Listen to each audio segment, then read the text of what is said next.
Good morning बच्चों, मैं हूं पवन सर और आज हम क्लास 8 के बच्चों को एक्सरसाइज नंबर 13.1 पढ़ाएंगे। आज के वीडियो में हम लोग एक्सरसाइज नंबर 13.1 को सॉल्व करना सीखेंगे। इसमें क्वेश्चन नंबर 1 का एक रेलवे स्टेशन के निकट कार पार्किंग शुल्क इस प्रकार है।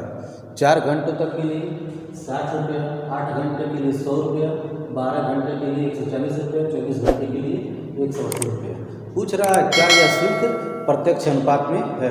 प्यारे बच्चों, आप लोग इंट्रोडक्शन वाले वीडियो में अनुपात के बारे में पढ़े हैं, तो हम लोग जानेंगे प्रत्यक्ष अनुपात क्या होता है। जो सीधा अनुपात पढ़े हैं उसी को प्रत्यक्ष अनुपात कहा जाता है, सीधा अनुपात को ही प्रत्यक्ष अनुपात। तो यहाँ पर देखें, समय वृद्धि हो रहा है तो रुपया भी वृद्धि हो रहा है, तो दोनों तीर नीचे हो जाएगा। अब यह देखें अनुपात में है कि नहीं। अनुपात में नहीं, उसमें बताया जा रहा है कि मूल्य वृद्धि होने पर एक दूसरे के मूल्य में वृद्धि हो तो सीधा अनुपात होता है, प्रत्यक्ष अनुपात होता है। लेकिन यह अनुपात में वृद्धि हो रही है कि नहीं हो रही है, यह चेक करना पड़ेगा। तो यहाँ से 8/4 और यहाँ से क्या लिखा है 100/60। यदि दोनों आपस में बराबर हो जाएगा तो हमारा काम चल जाएगा। यह 2 हो जाएगा, यह 20 तिहाई 60 और 20 बचे 100, 2 बराबर 5/2। यह दोनों 3, यह दोनों आपस में बराबर नहीं है, इसलिए यह सीधा अनुपात या प्रत्यक्ष अनुपात में नहीं है। यदि और भी प्रश्नों और भी खंडों को चेक करना है तो आप चेक कर सकते हैं, यह दोनों सीधा अनुपात में नहीं है। तो लिखेंगे आंसर हमारा हो जाएगा नहीं।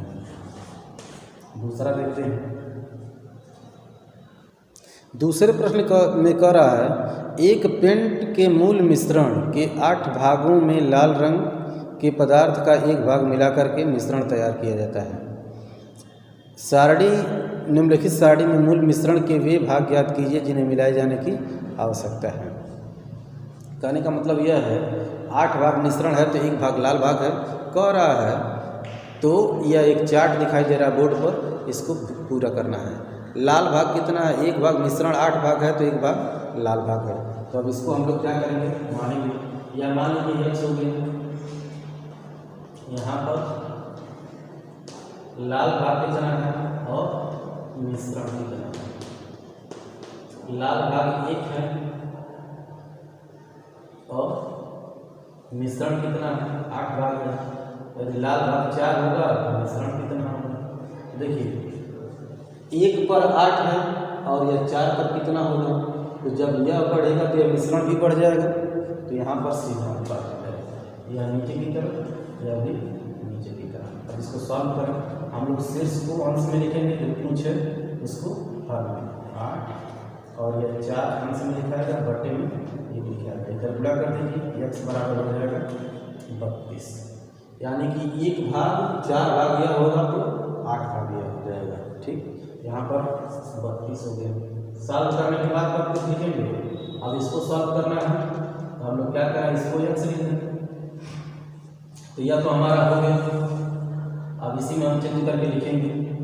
एक भाग लाल भाग है तो मिश्रण 8 भाग है, यह 7 भाग होगा। तो मिश्रण को x मान लीजिए।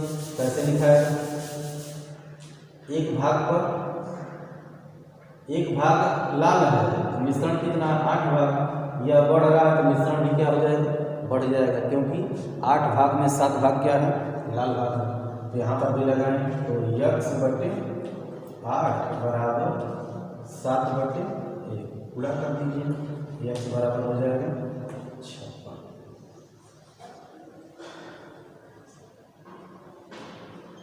तो यह हमारा 56 हो गया। प्यारे बच्चों, इसी प्रकार इन दोनों को भरना आप लोगों का होमवर्क है, आप लोग करेंगे।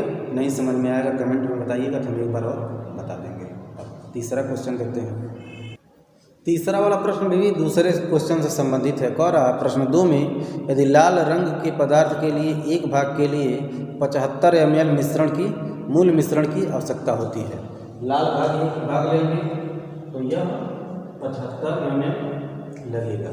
अब हमको कितना लेना है, फिर कह रहा है यदि मूल मिश्रण के लिए 1800 ml में हमें कितना लाल रंग मिलाना पड़ेगा। यह 1800 ml बनाना है तो लाल रंग कितना बनाना पड़ेगा। तो इसको पहले नीचे की तरफ कर देंगे। तो एक भाग के साथ 75 ml एक भाग लाल भाग रहेगा, 1 ml लाल भाग रहेगा तो 75 ml मिश्रण तैयार होगा। तो हमको 1800 ml तैयार करना है, इसकी मात्रा बढ़ रही है तो इसकी मात्रा क्या हो जाएगी, बढ़ जाएगी। यह बात थोड़ा सा ध्यान रखिए। छोटा मात्रा मिश्रण बनाना है, इतना मिश्रण बनाना है तो उसमें लाल भाग कम लगेगा। जब हमको इतना बनाना रहेगा तो लाल भाग की मात्रा क्या हो जाएगी, बढ़ जाएगी। अब इसमें जिसका मान मालूम है, जैसे सॉल्व करते हैं, रखें सॉल्व करें। x/1 बराबर 1800/75। तो यह देखिए कटेगा, 25 से भी कटेगा, 3 से भी कटेगा। तो पहले 3 से कट करना है, 3 से कट करेंगे तो 25 बार में कट जाएगा और यह 600 हो जाएगा। 75 दूना 150। अब 25 से 600, 25 दूना 50 और 25 चौको 100, यानी कि लाल भाग का 24 ml जरूरत है। 1800 ml मिश्रण तैयार करने के लिए 24 ml लाल भाग की आवश्यकता होगी। हम नेक्स्ट क्वेश्चन देखते हैं। चौथे प्रश्न में कह रहा है, किसी सॉफ्ट ड्रिंक की एक मशीन 840 बोतलें 6 घंटे में भरती है। यह मशीन 5 घंटे में कितनी बोतलें भरेगी? तो चौथे सवाल में कह रहा है बोतल की संख्या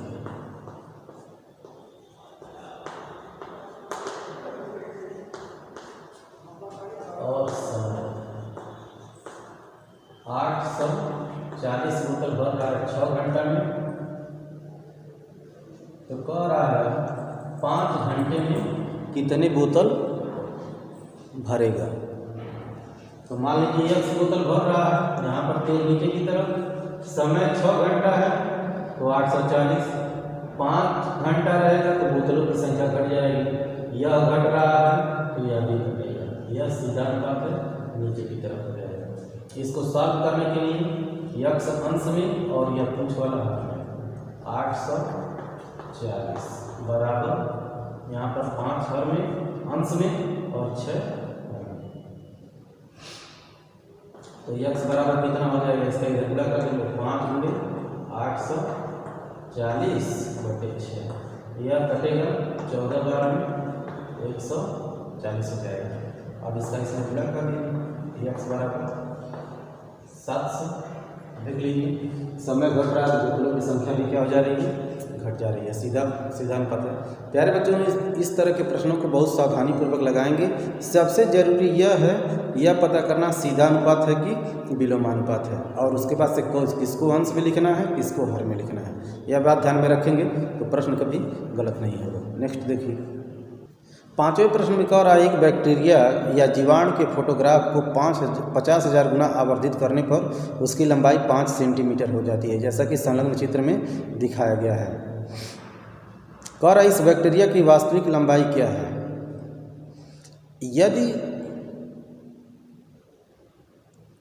यदि फोटोग्राफ को केवल 20,000 गुना आवर्धित किया जाए तो उसकी प्रति आवर्धित लंबाई कितनी होगी?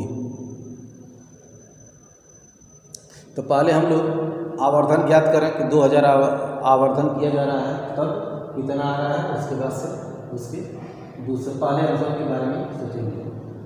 50,000 गुना आवर्धन हो रहा है तो लंबाई आ रहा है 5 सेंटीमीटर, तो 20,000 गुना आवर्धन होगा तो लंबाई 20। देखिए इसको नीचे कर देंगे, यहाँ पर 50,000 गुना हो रहा है तो 5 से 20,000 गुना, यानी कि जूम करना है। ज़्यादा जूम करेंगे तो लंबाई ज़्यादा होगा, कम जूम करेंगे तो लंबाई क्या हो जाएगा, कम हो जाएगा। जूमर है तो यहाँ पर सीधा अनुपात है।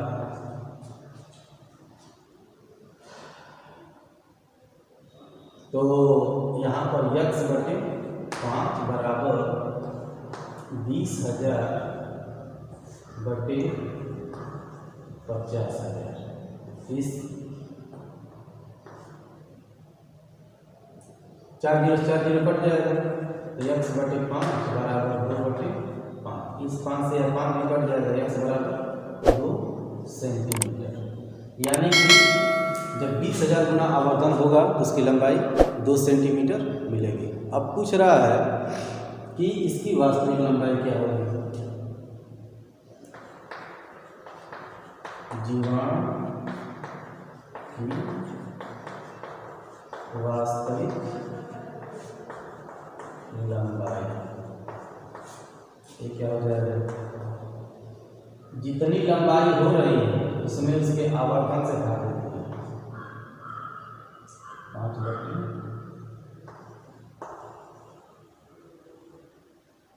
5/50,000 बराबर 1/10,000। तो 10 पर 4 हो जाएगा, ऊपर ले जाएंगे तो 1.0 में 10⁻⁻4 इतना हो जाएगा। अब नेक्स्ट प्रश्न देखते हैं। ये सारे डिटेल सेंटीमीटर में दिए हैं, यह डिटेल भी सेंटीमीटर में आ जाएगा। यह 1.0 × 10⁻⁻4 सेंटीमीटर है। नेक्स्ट क्वेश्चन देखते हैं।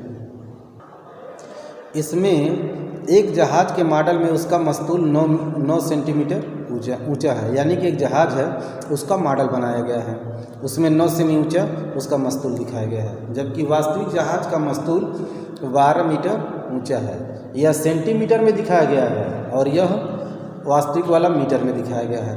और यदि जहाज की लंबाई 28 मीटर है तो उसके मॉडल की लंबाई कितनी होगी। तो यह मॉडल जो बनाया गया कितना लंबा होगा।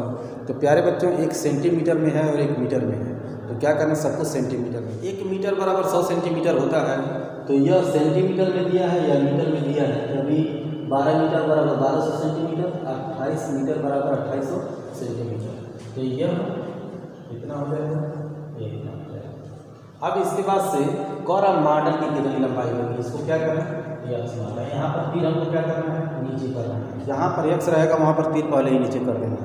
अब देख रहे हैं यह 12 है तो यह 9 है, अब यह बढ़ करके 28 हो रहा है तो यह भी बढ़ जाएगा। यह बात ध्यान में रखेंगे। जब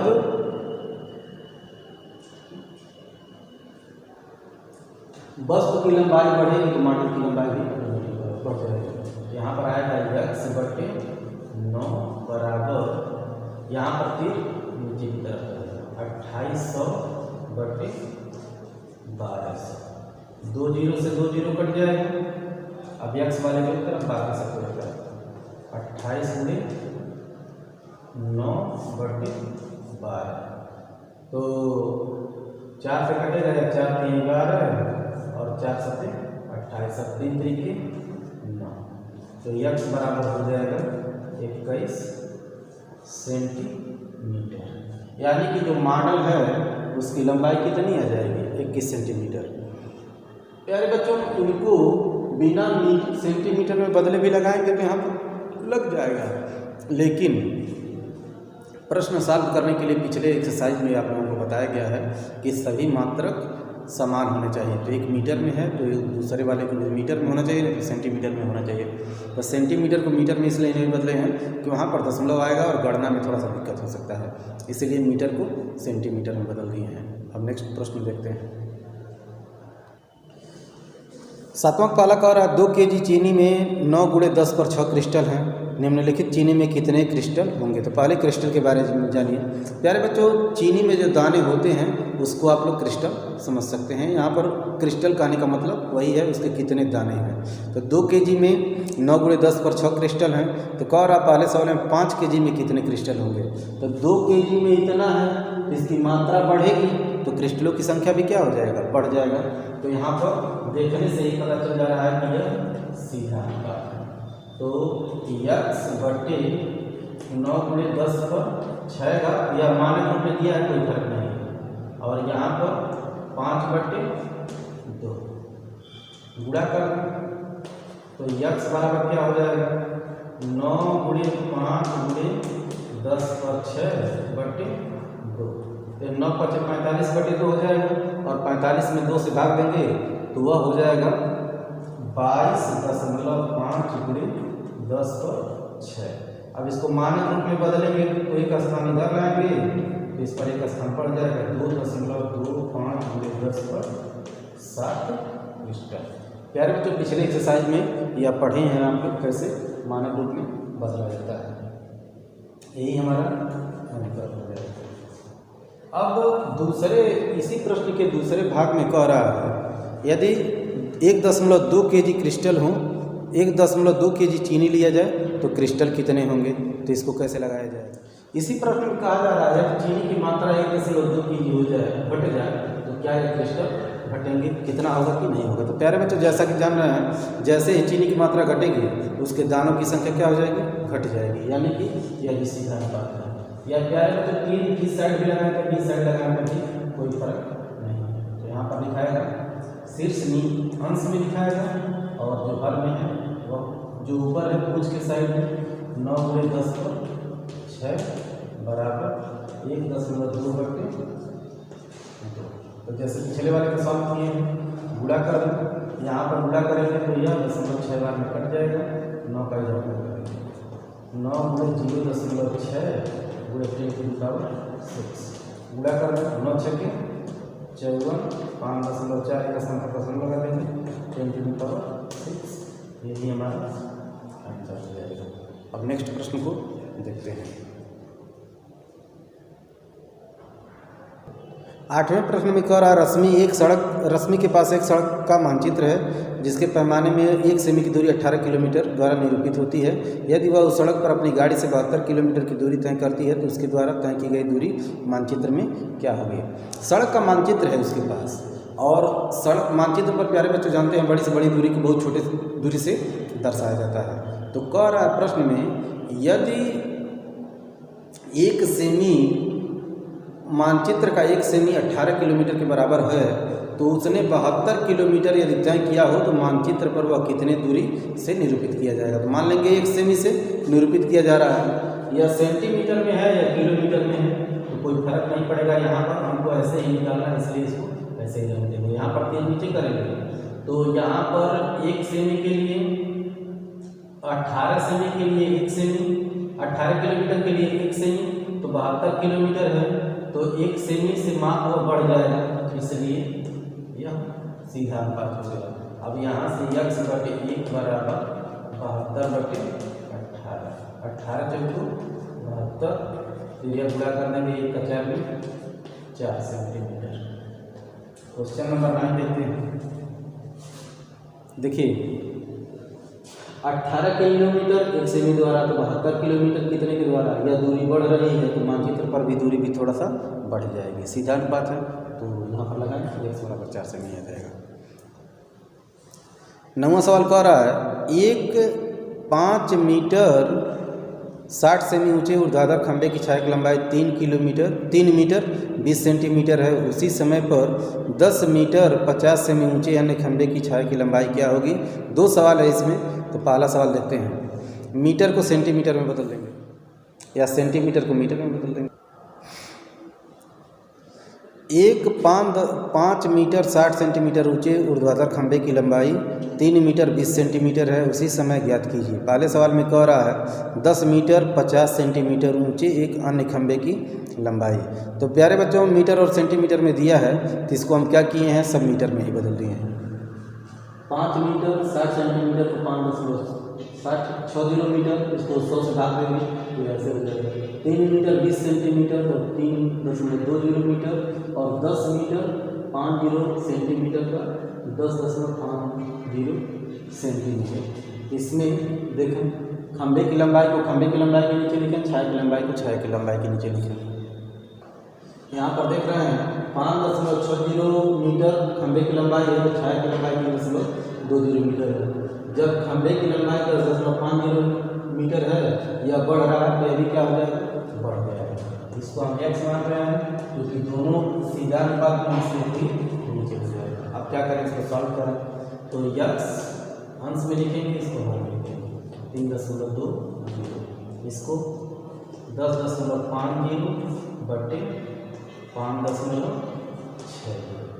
तो प्यारे बच्चे देख रहे हैं 2 स्थान पर यहाँ भी 2 स्थान यहाँ पर भी दशमलव से दशमलव कट जाएगा।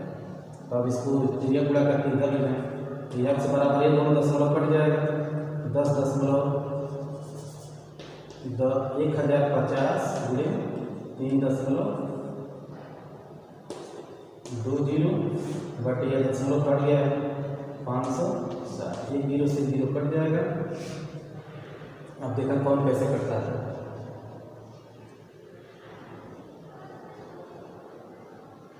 7 से यह कटेगा, 7 8 56 और यह 15 से 105 और 8 चौको 32, 0.4 बार नहीं कट गया तो यक्स बराबर इसका इसमें मिला करना 15 चौको 60, एक स्थान पर दशमलव लगा देंगे, यानी कि जब खंभे की लंबाई 10.5 किलोमीटर होगी तो छाया की लंबाई 6 मीटर हो जाएगी।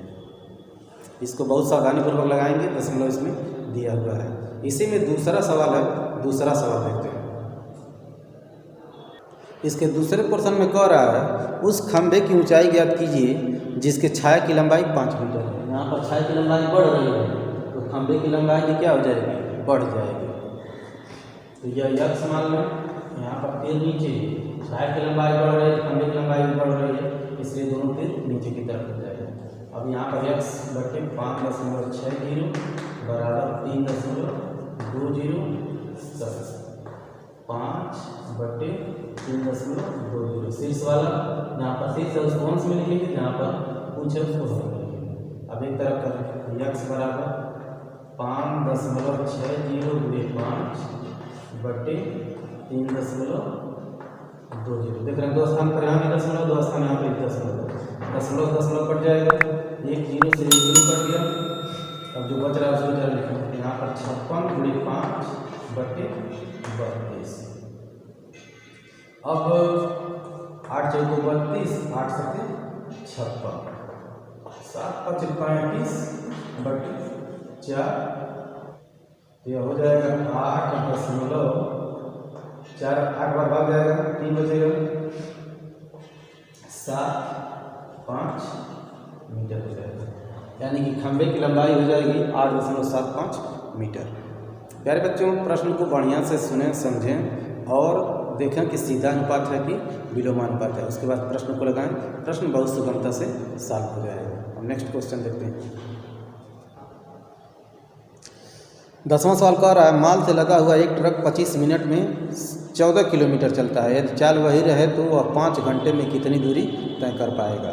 तो समय बढ़ रहा है तो दूरी भी क्या हो जाएगा, बढ़ जाएगा। सीधा अनुपात है, ध्यान देना है। एक समय मिनट में है, दूसरा घंटा में है, तो घंटे को क्या करेंगे, मिनट में बदलेंगे। तो 5 घंटा बराबर 5 × 60 मिनट। इसी तरह से रहने दें, हमारा काम चल जाएगा। समय है